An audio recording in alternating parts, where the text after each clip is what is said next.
Muy bien, uno de los congresistas que siempre dice lo que piensa, pese a que luego le cae de repente lluvia de críticas, en fin, pero que él ha dicho que en ese terreno no va a claudicar, es el congresista Javier Díez-Canseco. Ustedes saben, además, ya no sé si es ex amigo de Ollantumala, pero era del entorno cercano, uno de los mejores defensores, pero se alejó, ya sabemos todo lo que pasó. Javier Díez-Canseco ha dicho que no es posible. Él no está de acuerdo en darle el indulto. Dicho sea de paso, hoy día también Fernando de Cislo se ha pronunciado sobre esta posibilidad y tampoco está de acuerdo. Ha dicho que no, que ni moralmente sería pues terrible que el presidente Ollantumala se lo diera. Ha dicho factores jurídicos y morales impiden el indulto a Fujimori. Muy bien, le doy la bienvenida. Congresista Díez-Canseco, ¿cómo está? Un gusto estar aquí, Milagro. Muy bien. Gusto de verlo también. ¿Por qué está tan en contra de la posibilidad siquiera de un indulto a Fujimori? Hay varias razones, ¿no? Yo diría que las primeras razones son éticas. Yo creo que un indulto está vinculado a el perdón de la pena. El indulto implica que la sentencia sigue vigente, la culpabilidad de la persona sigue vigente, pero se suprime una parte de la ejecución de la pena, ¿no? Vía el indulto. Y en este caso, el reo no tiene ningún síntoma de arrepentimiento, no reconoce sus responsabilidades, no pide disculpas a las víctimas, no paga un sol de los 27 millones que tiene que pagar por reparaciones u otras obligaciones impuestas por la Corte, y desconoce el fallo de la Corte. No tiene ningún espíritu de enmienda. Ayer Espadaro, el congresista Espadaro, dijo en el programa, recordó que en los alegatos finales Alberto Fujimori había ofrecido disculpas a los familiares víctimas, ¿no es cierto?, de esos años, de las Fuerzas Armadas y del terrorismo, y además había dicho que él no dio indicaciones, sino directivas a los militares como jefe supremo de las Fuerzas Armadas. ¿No le basta a usted con ese ofrecimiento de disculpas? Se disculpó por la responsabilidad de otros. Qué curioso, ¿no? Eso es disculpa. O sea, yo me disculpo porque choco y le echo la culpa del choque a otra persona. ¿Eso es una disculpa? ¿Es una disculpa no pagar un sol? Pero además... La congresista Salgado hoy día ha dicho de que no tiene plata, que incluso ella está dispuesta... Es un hombre pobrísimo, por eso se atiende en la clínica San Felipe, ¿no es cierto? Por eso tenía una suerte de bazar de artículos de publicidad para la propaganda de la campaña de Keiko Fujimori en el propio penal de Dinoes. Pero parece que por eso ha vivido en el Japón, en uno de los barrios más lujosos del Japón, en este terreno, y se fue con 45 maletas en un avión. 45 maletas es la versión que consta en este viaje oficial a Brunei, que terminó en Tokio y en renuncia por fax. Lo curioso, entonces, además, ¿usted no le cree que no tiene un centavo? No, yo qué le voy a creer, hágame el favor. Es decir, de la investigación que hicimos en el Congreso, el señor Fujimori, el grupo Fujimori, no el gobierno, el grupo Fujimori, se levantó más de 2.000 millones de dólares. ¿Más de 2.000 millones? Así ¿Toda la es. familia Fujimori? Así es. Incluyendo ¿Y dónde está ese dinero? Donaciones para escuelas de los japoneses, manejo de ONGs que tanto critican, etcétera, ¿no es cierto?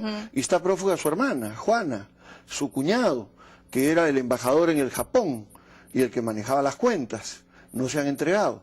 El señor Fujimori tampoco ha demostrado arrepentimiento en eso, en buscar colaboración de que se entreguen personas que están buscadas por la justicia, o que se ubiquen los cadáveres de personas que han sido muertas por el destacamento Colina, no por el grupo Colina, por el destacamento militar Colina, que era una unidad militar de la Fuerza Armada que operaba originalmente bajo orden del Servicio de Inteligencia del Ejército, del Servicio de Inteligencia Nacional, y que habitaba el mismo local donde vivían Fujimori y Montesinos, separados por un corredor, uno en una esquina y el otro en la otra, en el medio las salitas de las filmaciones de los Vladivideos, y en las instalaciones el grupo Colina. Y mire, en América Latina este no es el primer caso. El primer dictador extraditado en América Latina fue el general Luis García Meza, que dio un golpe en 1980 para impedir que asuma la presidencia el doctor Hernán Siles Suazo. En ese golpe se asesinó al diputado Marcelo Quiroga, uno de los más brillantes diputados bolivianos, se intervino una casa donde estaba la dirección del MIR, de donde provendría Jaime Paz Zamora, posterior presidente de Bolivia, y se mató a toda la dirección menos a una mujer, ¿no es cierto? Hubo compromiso con tráfico de drogas, recordemos el avión presidencial aquí, recordemos el barco cargado con drogas. ¿Sabe cuántos años le pusieron a este señor? ¿Cuántos? 30. ¿Y Y se lo trajeron de Brasil. ¿Y se cumplió la En condena? 95, sigue preso. Sigue preso. Sí, y tiene, ¿sabe cuántos años? ¿Cuántos? 83. O sea que... Entonces, este no es el único caso. Mire el caso argentino. Está Luis Videla.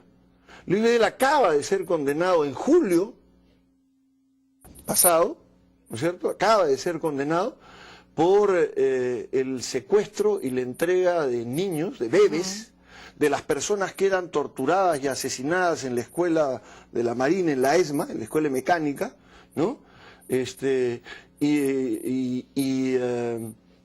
Tiene hoy día no 83, sino, si no me equivoco, 87 años, está cumpliendo una condena que se le acaba de imponer nueva de 50 años.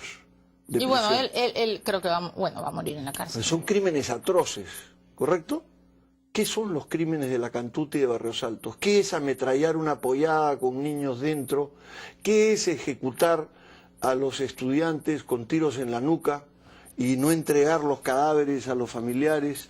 Entonces, aquí hay un tema ético de fondo. Entonces, y antes de que usted continúe con sus argumentos, le quiero preguntar algo que dicen los seguidores de Alberto Fujimori. Para empezar, están diciendo en estos últimos días que por qué no se pidió lo mismo a los terroristas que se indultó. O sea, por qué los terroristas, por ejemplo, no pidieron perdón por todo el año y por todo ¿A qué terroristas se indultó? Discúlpeme. Claro. ¿A Yehude Simón, por ejemplo? No, bueno, pero... Es que esos son los terroristas de los que ellos hablan. Pero Yehude Simón no... Los indultos... Yehude Simón, que yo sepa, no hizo baño de sangre, ¿no? Ni fue... Pero sí. ¿de qué fue acusado el señor Yehude Simón? De terrorismo. Ajá. ¿Y por qué salió? Por un indulto. ¿Un indulto por qué? ¿Porque fue una gracia del presidente o porque era inocente? Porque era inocente. Fue tal el abuso durante el régimen de Fujimori que metió preso a una enorme cantidad de gente que no tenía nada que ver.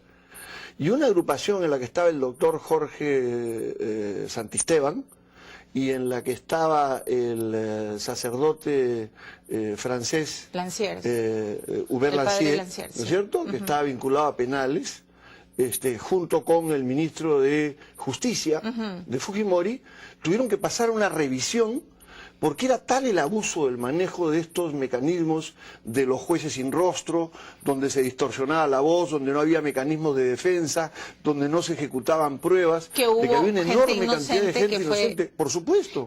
Hoy día García Sayán... ¿Qué terroristas están indultados? Ok, y entonces usted mantiene la tesis que ha estado explicando García Sayán de que todo esto es una exageración del fujimorismo, una propaganda y campaña política para legitimar al gobierno de Paniagua. Milagros, el mayor indultador fue Fujimori. Mire las cifras sobre indultos. La mayor cantidad de indultados supuestamente por terrorismo, o que estaban sentenciados por terrorismo, fue Fujimori. ¿Producto de qué?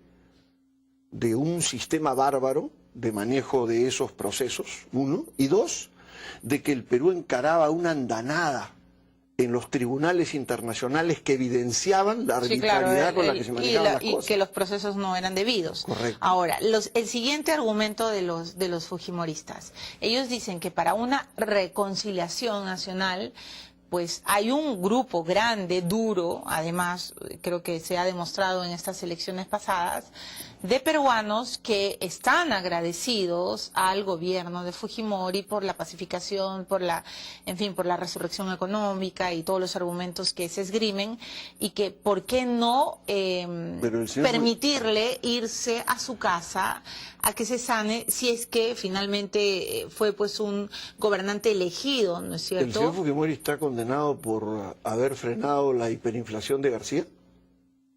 ¿El señor Fujimori está en la cárcel por haber capturado a Abimael Guzmán?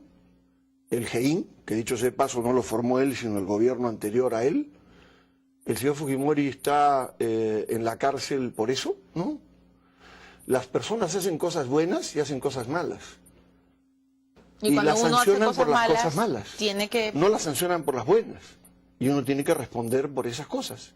Y cuando esas cosas malas son atroces, como son los crímenes de lesa humanidad, entre los cuales está el secuestro, entre los cuales está la ejecución extrajudicial, ¿no es cierto?, entre los cuales está la tortura, y esto se combina con una corrupción gigantesca, 15 millones de dólares de CTS en maletas de billetes contantes y sonantes para el señor Montesinos, que hoy día le dice que él no le hubiera aconsejado que solicite el indulto, ¿no es cierto?, colocan una situación bastante complicada. Entonces, ¿el indulto qué es? ¿Un juicio político de la labor de Fujimori? ¿Eso es el indulto? ¿O el indulto es una decisión que tiene que ver con un tema humanitario en una situación extrema frente a una situación que es culpable? Pero que es culpable. ¿Y qué le dice usted a la familia de Fujimori que está diciendo que su padre está enfermo, que está en alto riesgo, que está demasiado deprimido? ¿Y qué le dice usted a los familiares de la Cantuta? O como ellos son padres de estudiantes que eran unos simples estudiantes para ser maestros, que vivían internos y almorzaban en el comedor universitario y no tenían el peso político o económico determinado, ¿no tienen derecho también a la justicia en ese terreno? ¿Qué significa que hay hasta hoy 5 familias de esos estudiantes que no recuperan sus cuerpos? 5. Una de ellas ha recuperado una parte del cráneo de su hijo. Sí, es el terrible. resto nada. No, sí, es terrible. Entonces, estos son temas ¿qué va a pasar, que también hay que evaluar. congresista Díaz Canseco? ¿Qué va a pensar usted del presidente Ollantumala si es que le da el indulto? Yo creo que si Ollantumala da el indulto, primero viola la ley.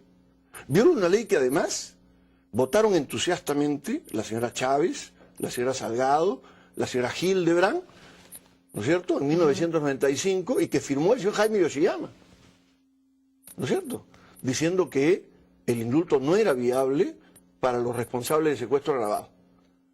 Es decir, han descubierto, ¿no?, décadas después, que es una ley inconstitucional. Pero ellos que le pone mismos límites a un presidente. Ellos mismos lo hicieron, ¿no es cierto? Entonces, sí, claro, ¿eso qué bueno. indica? Eso indica que esto se maneja con muñeca política y no con principios. La ley es buena cuando es contra el otro, pero cuando es contra alguien cercano a mí, no vale. Usted conoce y ha conocido bien a Ollantumala. ¿Por qué ha puesto este tema en la agenda política? ¿Por qué cree? ¿Qué ha sucedido?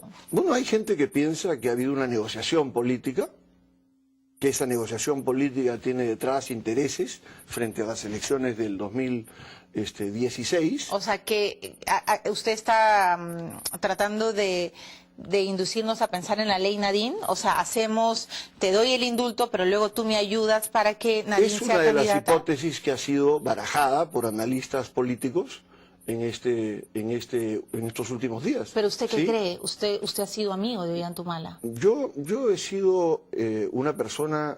Yo no tengo una relación amical con Ollantumala. Ollantumala no conoce mi casa, yo no conozco su casa, no tengo una relación de... O sea, no para mí la amigos. amistad es algo... No. Ok. Fueron socios. Hemos sido compañeros políticos en el encaramiento de un proyecto, hemos trabajado... ¿Socios políticos? Sí. Ok. Sí. Ya, y entonces, ¿por qué? Pero yo no conozco la vida personal de Ollantumala, no me meto tampoco en los temas de la vida personal. Pero de ¿cuál las sería personas. su teoría, congresista Díaz Mi Canseco? teoría es que aquí, si esto camina, es porque hay un acuerdo político, porque es evidente que esto conduce a una fractura muy honda en el país. Si Humala hace esto, lo que produce es una fractura brutal en el país, en la sociedad, rompe su partida de nacimiento, porque la partida de nacimiento que reclama Ollantumala es el levantamiento contra Fujimori. Entonces, el indulto es romper en público su partida de nacimiento. Los fujimoristas dicen que si lo hace va a pasar a la historia como un presidente solidario, como y un va a presidente recibir su leal apoyo, ¿no es cierto? Va a recibir su leal apoyo durante todo lo que resta del gobierno. Es decir, yo la verdad es que creo que sería una suerte de suicidio político con sus propias bases sociales en este terreno, con las que ya tiene una relación extremadamente quebrantada. Pero de repente también puede, y con esto termino con esta pregunta, también puede ser, congresista Díaz Canseco, que teniendo a Fujimori en la cárcel, tienen a un fujimorismo revitalizado porque se tiende a la victimización, digamos, dentro de una estrategia política tendría mucho más poder, no sé si poder, o en fin, más chance en el 2016. Carlos Tapia en este programa ha dicho que a Humala le conviene, frente a un esquema político, indultar